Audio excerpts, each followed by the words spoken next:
एक बार एक हंस और हंसिनी हरिद्वार के सुरमय वातावरण से भटकते हुए उजड़े वीरान और रेगिस्तान के इलाके में आ गए। हंसिनी ने हंस को कहा कि ये किस उजड़े इलाके में आ गए हैं? यहाँ ना तो जल है, न जंगल, न ही ठंडी हवाएं हैं। यहाँ तो हमारा जीना मुश्किल हो जाएगा। भटकते भटकते शाम हो गई तो हंस ने हंसिनी से कहा कि किसी तरह आज की रात बिता लो, सुबह हम लोग हरिद्वार लौट चलेंगे। रात हुई तो जिस पेड़ के नीचे हंस और हंसिनी रुके थे उस पर एक उल्लू बैठा था। वो जोर से चिल्लाने लगा। हंसिनी ने हंस से कहा, अरे यहाँ तो रात में भी सो नहीं सकते, ये उल्लू चिल्ला रहा है। हंस ने फिर हंसिनी को समझाया कि किसी तरह रात काट लो, मुझे अब समझ में आ गया है कि ये इलाका वीरान क्यों है।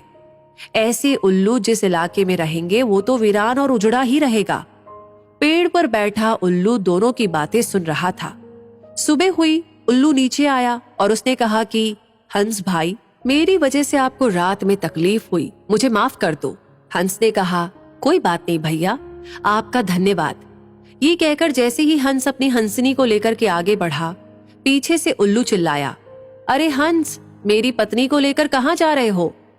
हंस चौंका। उसने कहा, आपकी पत्नी? अरे भाई, ये हंसिनी है, मेरी पत्नी है, मेरे साथ आई थी, मेरे साथ जा रही है। उल्लू ने कहा, खामोश रहो, ये मेरी पत्नी है। दोनों के बीच विवाद बढ़ गया। पूरे इलाके के लोग एकत्र हो गए। कई गांवों की जनता बैठी, पंचायत बुलाई गई, पंच लोग भी आ गए। बोले, भाई किस बात का विवाद है? लोगों ने बताया कि उल्लू कह रहा है कि हंसिनी उसकी पत्नी है और हंस कह रहा है कि हंसिनी उसकी पत्नी है। लंबी बैठक और पंचायत के बाद पंच लोग किनारे हो गए और कहा कि भाई बात तो यही सही है कि हंसिनी हंस की ही पत्नी है, लेकिन ये हंस और हंसिनी तो अभी थोड़ी देर में इस गांव से चले जाएंगे। हमारे बीच में तो उल्लू को ही रहना है, इसलिए फैसला उल्लू के ही हक में सुनाना चाहिए। फिर पंचों ने अपना फैसला सुनाया और कहा कि सारे तथ्यों और सबूतों की जांच करने के बाद ये पंचायत इस नतीजे पर पहुंची है कि हंसिनी उल्लू की ही पत्नी है और हंस को तत्काल गांव छोड़ने का हुक्म दिया जाता है।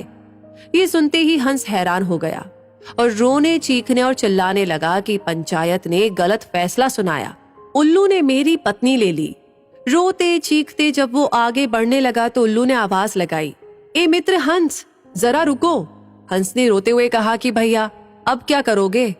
पत्नी तो तुमने ले ही ली, अब जान भी लोगे क्या? उल्लू ने कहा, नहीं मित्र, ये हंसिनी आप ही की पत्नी है और हमेशा रहेगी। लेकिन कल रात जब मैं चिल्ला रहा था तो आपने अपनी पत्नी से कहा था कि ये इलाका उजड़ा और वीरान इसलिए है क्योंकि यहाँ उल्लू रहता है। मित्र, ये इलाका उजड़ा और वीरान इसलिए नहीं है कि यहाँ उल्लू रहता है। ये इलाका उजड़ा और वीरान इसलिए है क्योंकि यहाँ पर ऐसे पंच रहते हैं जो उल्लुओं के हक में फैसला सुनाते हैं।